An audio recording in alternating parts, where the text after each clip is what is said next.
My headshot just needs to look like me. That is the whole job.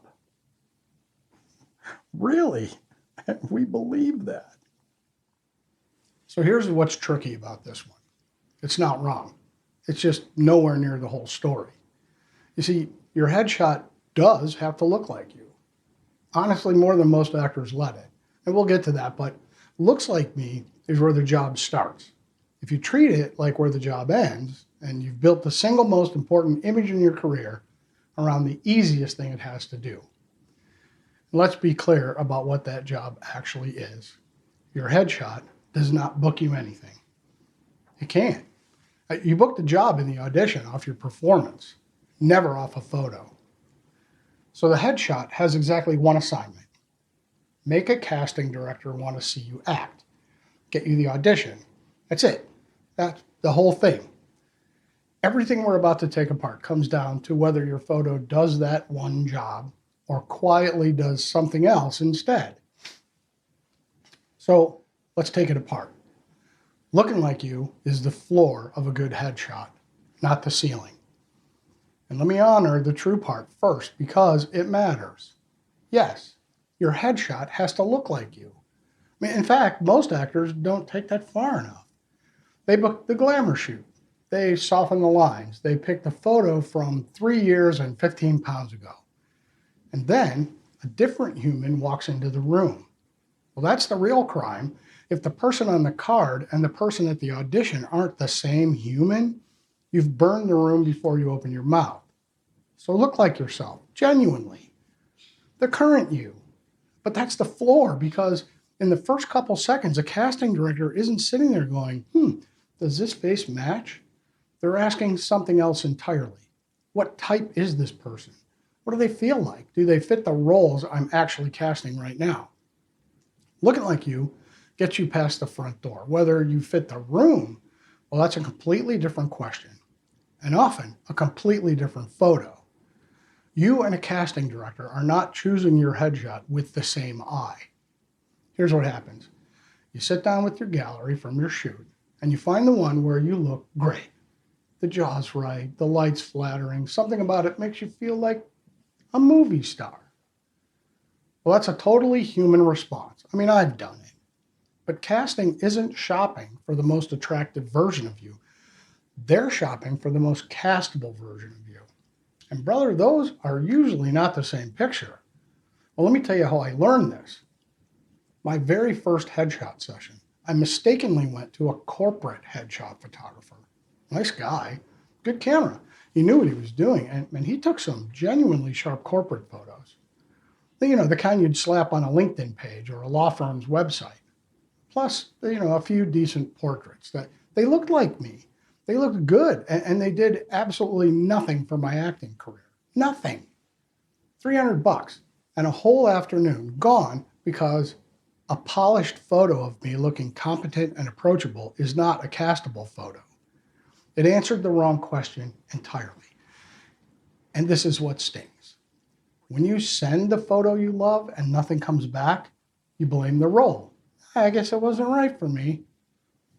But sometimes you were right for that role. You just handed them the wrong photo of yourself. And get this straight because it is the whole game. The headshot has one job. It gets you the audition. That's all it's for, to make casting want to see you perform. So when you pick the photo you love over the one that earns the click, you're not losing the role. You're losing the shot at the role. You never even get in the door to lose it for real. Your headshot is the first gate, and nothing else about you gets looked at until it clears. Here's how this actually works. A role gets posted. You or your agent hits submit. Your headshot, your resume, maybe a reel. Then casting sits down with a grid of headshots and starts filtering. And that right there is the whole game. If your photo says, right for this role, they click in. They look at the resume, maybe the reel, and they ask to see more, which these days means they ask for a self-tape. If your photo doesn't say it, it stops cold. They don't read your credits. They don't watch your reel. They don't ask for a tape because none of that ever even loads. There is no audition, no self-tape, no callback. None of it exists until the photo clears the gate. So your headshot isn't one item in your package. It is the gate that the whole package is stuck behind. And that gate is asking two things at the exact same time. One, is this actually you, the real current you? And two, do you look right for this role? Not roles in general. This one, which is exactly why a single headshot almost never does the whole job. The you that suggests a hard-nosed detective is not the you that suggests the warm dad in a minivan ad. Same on his face, totally different signal. And the signal is the thing that gets you through the gate or leaves you stuck behind it. Casting directors aren't studying your headshot. They're scanning it. I mean, I know we like to imagine somebody leaning in, really taking us in, appreciating the work. That is not what's happening. What's happening is a grid of thumbnails, dozens to a page, a few seconds each, and one decision, click or keep scrolling. Bonnie Gillespie, who's cast plenty, says it about as flat as you can say it. The thumbnail is what the click is based on. So it's got to be sharp, cropped tight, and an actual headshot, not some artsy 3/4 shot with a bunch of background being cool around your head. And that completely rewrites what a good headshot even is. It's not what looks gorgeous to us at full resolution on your laptop screen. It's what reads clearly and fast at the size of a postage stamp, inside a grid of 100 other people who all want the exact audition you want. If your photo needs to be big to work, it doesn't work because it never gets to be big until somebody clicks. And nobody clicks the one they can't read. Here's how essential this one photo has become. These platforms, Actors Access, casting networks, Backstage, are built entirely around your headshot.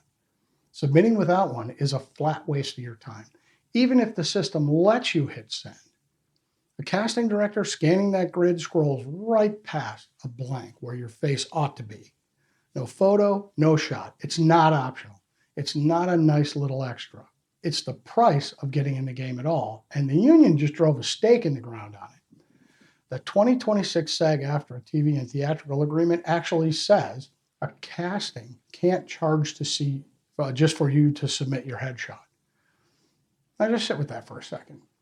They had to write a rule stopping people from putting a toll booth between you and the audition because the headshot is that fundamental to whether you ever get seen.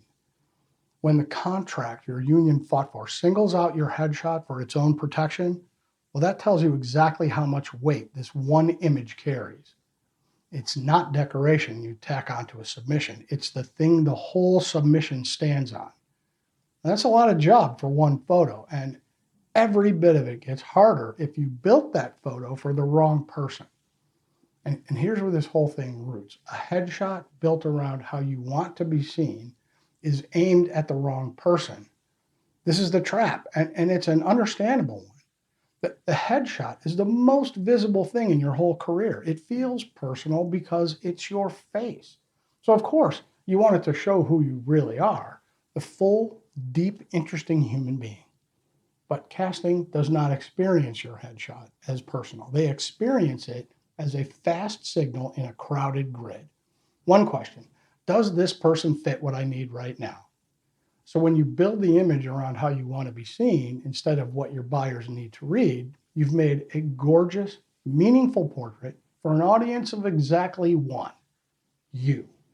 And the audience that actually decides whether you get seen, the casting directors filling the roles you're genuinely right for, well, you've left them out of the frame. The fix isn't to stop being yourself. It's to aim the thing, point it at the people who decide whether you get the audition, and give them fast and clear, the exact thing they're scanning for. So here's where this lands. Looking like you is the floor, not the finish line. You and casting pick with different eyes. You go for the photo you love, they go for the one you're castable in. It's the first gate, nothing else about you, not your resume, not your reel, not your performance, nothing gets so much as looked at until the photo clears. It gets scanned, not studied. A tiny thumbnail, a few seconds, a click or a skip. The whole system treats it as essential, right down to the union protecting it. And the image has to be aimed at a specific buyer, reading a specific signal, not at your own sense of self.